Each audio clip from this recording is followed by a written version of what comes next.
Still going. Today we'll be continuing 20,000 Leagues Under the Sea by Jules Verne.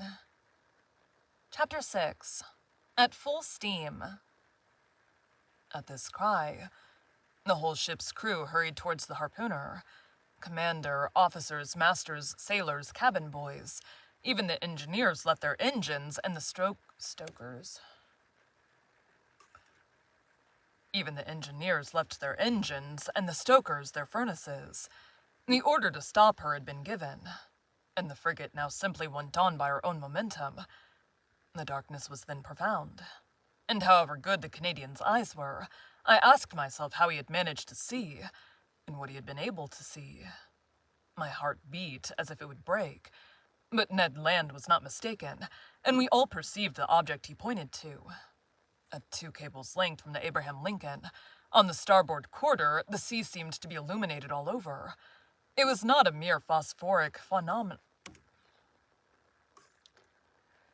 The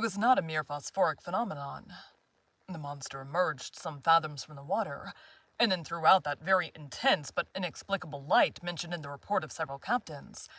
This magnificent irradiation must have been produced by an agent of great shining power. The luminous part traced on the sea an immense oval, much elongated, the center of which condensed a burning heat, whose overpowering brilliancy died out by successive gradations. "It is only an agglomeration of phosphoric particles," cried one of the officers. "No, certainly not," I replied. "Never did Folades or Salpi produce such a powerful light. That brightness is of an essentially electrical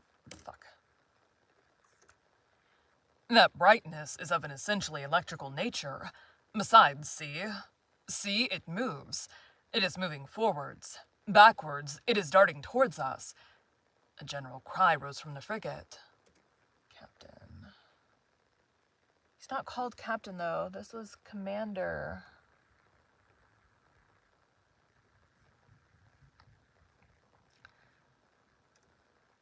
"Silence!" said the captain. "Up with the helm! Reverse the engines!"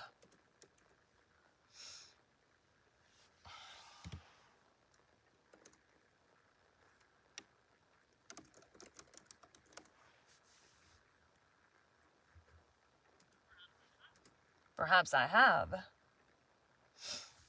"Reverse the engines." The steam was shut off, and the Abraham Lincoln, beating to port, described a semicircle. "Right the helm! Go ahead!" cried the captain. These orders were executed, and the frigate moved rapidly from the burning light. I was mistaken. She tried to sheer off, but the supernatural animal approached with a velocity double her own. We gasped for breath. Stupefaction, more than fear, made us dumb and motionless. The animal gained on us, sporting with the waves.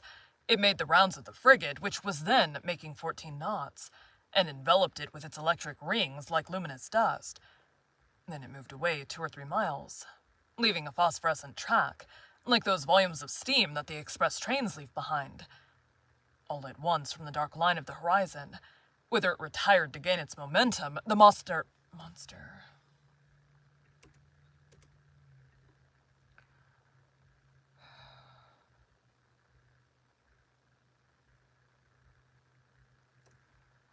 Whither it retired to gain its momentum, the monster rushed suddenly towards the Abraham Lincoln with alarming rapidity, stopped suddenly about 20 feet from the hull, and died out, not diving under the water, for its brilliancy did not abate, but suddenly, and as if the source of this brilliant emanation...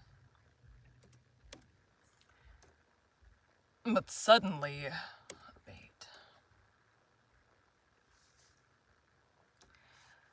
But suddenly, and as if the source of this brilliant emanation was exhausted, then it reappeared on the other side of the vessel, as if it had turned and slid under the hull. Any moment, a collision might have occurred which would have been fatal to us. However, I was astonished at the maneuvers of the frigate. She fled and did not attack. On the captain's face, generally so impassive, was an expression of unaccountable astonishment. "Mr. Aronnax," he said, I do not know with what formidable being I have to deal, and I will not imprudently risk my frigate in the midst of this darkness. Besides, how attack this unknown thing? How defend oneself from it? Wait for daylight, and the scene will change. You've no further doubt, Captain, of the nature of the animal. No, sir, it is evidently a gigantic narwhal, and an electric one.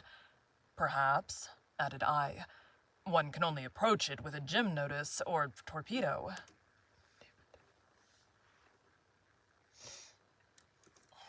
Gym notice.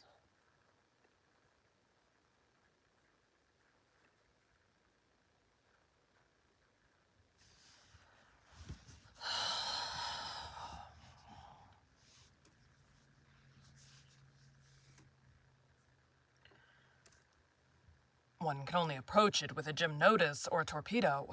Undoubtedly, replied the captain. Undoubtedly, replied the captain. If it possesses such dreadful power, it is the most terrible animal that ever was created. That is why, sir, I must be on my guard. The crew were on their feet all night. No one thought of sleep. The Abraham Lincoln, not being able to struggle with such velocity, had moderated its pace, and sailed at half speed. For its part, the narwhal, imitating the frigate, let the waves rocket at will, and seemed decided not to leave the scene of the struggle. Towards midnight, however, it disappeared. Or to use a more appropriate term, it died out like a large glowworm. Had it fled? One could only fear, not hope. But at 7 minutes to 1 o'clock in the morning, a deafening whistling was heard, like that produced by a body of water rushing with great violence. The captain, Ned Land, and I were then on the poop, eagerly peering through the profound darkness. Commander. Monsieur. Ned Land? Asked the commander. Nope, that's not the right voice. Weird noise. Asked the commander. You've often heard the roaring of whales. Often, nope, Ned. Often, sir, but never such whales the sight of which brought me in $2,000. If I can only approach within 4 harpoon lengths of it. But to approach it, said the commander, I ought to put a whaler at your disposal. Certainly, sir. That will be trifling with the lives of my men. And mine too, simply said the harpooner. Towards 2 o'clock in the morning, the burning light reappeared, not less intense, about 5 miles to windward of the Abraham Lincoln. Notwithstanding the distance, and the noise of the wind and sea, one heard distinctly the loud strokes of the animal's tail, and even its panting breath. It seemed that at the moment that the enormous narwhal had come to take breath at the surface of the water, the air was engulfed in its lungs, like the steam in the vast cylinders of a machine of 2,000 horsepower. Thought I. A whale with the strength of a cavalry regiment would be a pretty whale. We were on the qui-vive. Qui-vive. I bet it's qui-vive.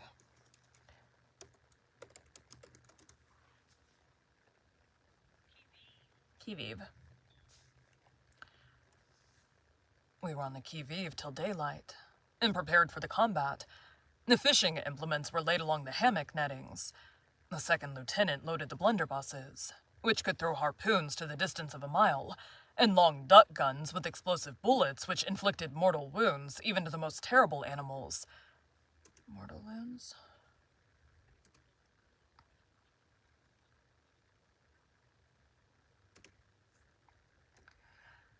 Ned Land contented himself with sharpening his harpoon, a terrible weapon in his hands. At 6 o'clock, day began to break, and with the first glimmer of light, the electric light of the narwhal disappeared. At 7 o'clock, the day was sufficiently advanced, but a very thin fog obscured our view. Thick. But a very thick sea fog obscured our view, and the best spyglasses could not pierce it. That caused disappointment and anger. I climbed the mizzenmast. Some officers were already perched on the mastheads. At 8 o'clock, the fog lay heavily on the waves. and its thick scrolls rose little by little. The horizon grew wider and clearer at the same time. Suddenly, just as on the day before, Ned Land's voice was heard. The thing itself on the The thing itself on the port quarter, cried the harpooner. Every eye was turned towards the point indicated. There, a mile and a half from the frigate, a long blackish body emerged a yard above the waves. Its tail, violently agitated, produced a considerable eddy. Never did a caudal appendage beat the sea with such violence. An immense track, of dazzling whiteness, marked the passage of the animal and described a long curve. The frigate approached the cetacean. Oy! The frigate approached the cetacean.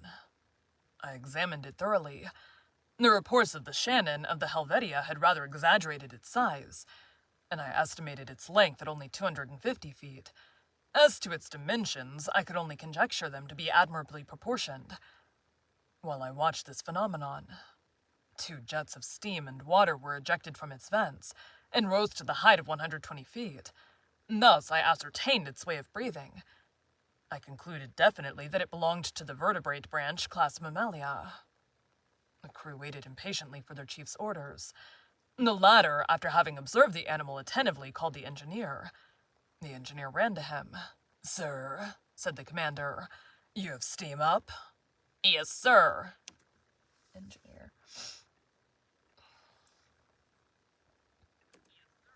"Yes, sir." "Yes, sir," answered the engineer. "Well, make up your fires and put on all steam." 3 hurrahs greeted this order. The time for the struggle had arrived. Some moments after, the 2 funnels of the frigate vomited torrents of black smoke, and the bridge quaked under the trembling of the boilers. The Abraham Lincoln, propelled by her wonderful screw, went straight at the animal. The latter allowed it to come, within half a cable's length. Then, as if disdaining to dive, it took a little turn and stopped a short distance off. This pursuit lasted nearly 3/4 of an hour, without the frigate gaining 2 yards on the cetacean. It was quite evident that at that rate we should never come up with it. Well, Mr. Land," asked the captain, "do you advise me to put the boats out to sea?" "No, sir," replied Ned Land, "because we shall not take that beast easily. What shall we do, then?" "Put on more steam if you can, sir. With your leave, I mean to post myself under the bowsprit, and if we get within harpooning distance, I shall throw my harpoon." "Go, Ned," said the captain. "Engineer, put on more pressure." Ned Land went to his post. The fires were increased. The screw revolved 43 times a minute, and the steam poured out of the valves. We heaved the log, and calculated that the Abraham Lincoln was going at the rate of 18.5 miles an hour. But the accursed animal swam too at the rate of 18.5 miles an hour. For a whole hour the frigate kept up this pace, without gaining 6 feet. It was humiliating for one of the swiftest sailors in the American Navy. A stubborn anger seized the crew. The sailors abused the monster, who, as before, disdained to answer them. The captain no longer contented himself with twisting his beard. He nodded. The engineer was called again. The engineer was again called. "You've turned full steam in." "Yes, sir," replied the engineer. The speed of the Abraham Lincoln increased. Its masts trembled down to their stepping holes. Its masts trembled down to their stepping holes, and the clouds of smoke could hardly find way out of the narrow funnels. They heaved the log a second time. "Well?" asked the captain of the man at the wheel. 19 miles and 3/10, sir." "Clap on more steam." The engineer obeyed. The manometer showed... Manometer? New words suck. Looks like manometer. Manometer. The manometer showed 10 degrees, but the cetacean grew warm itself, no doubt, for without straining itself it made 19 to 3/10 miles. What a pursuit! No, I cannot describe the emotion that vibrated through me. Ned Land kept his post, harpoon in hand. Several times the animal let us gain upon it. "We shall catch it! We shall catch it!" cried the Canadian. But just as he was going to strike, the cetacean stole away with a rapidity that could not be estimated at less than 30 miles an hour, and even during our maximum of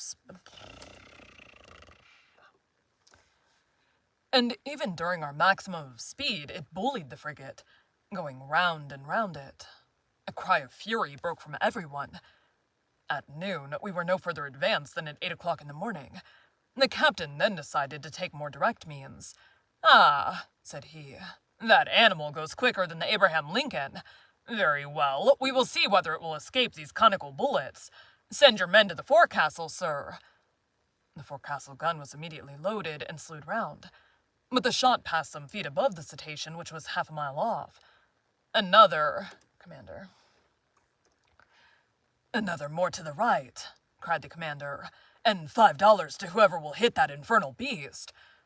An old gunner with a gray beard, that I can see now, with steady eye and grave face, went up to the gun and took a long aim. A loud report was heard, with which were mingled the cheers of the crew. The bullet did its work.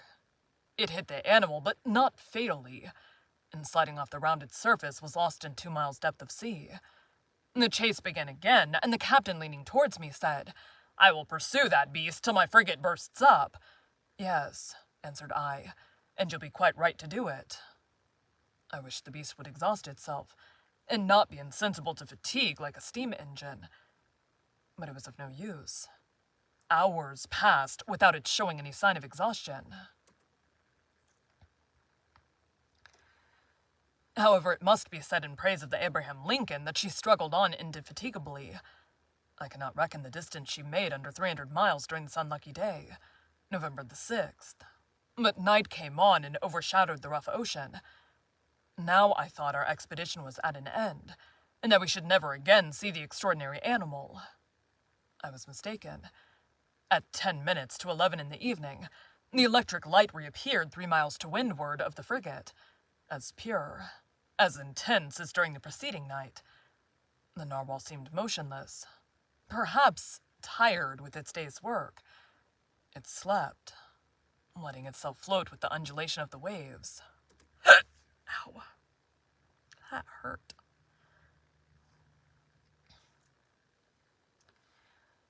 Now was a chance of which the captain resolved to take advantage. He gave his orders. The Abraham Lincoln kept up half steam and advanced cautiously so as not to awake its adversary. It is no rare thing to meet in the middle of the ocean whales so sound asleep that they can be successfully attacked, and Ned Land had harpooned more than one during its sleep. The Canadian went to take its place again under the bowsprit. The frigate approached noiselessly, stopped at 2 cables' length from the animal, and following its track. No one breathed. A deep silence reigned on the bridge. We were not 100 feet from the burning focus, the light of which increased and dazzled our eyes. At this moment, leaning on the forecastle bulwark, I saw below me Ned Land grappling the martingale.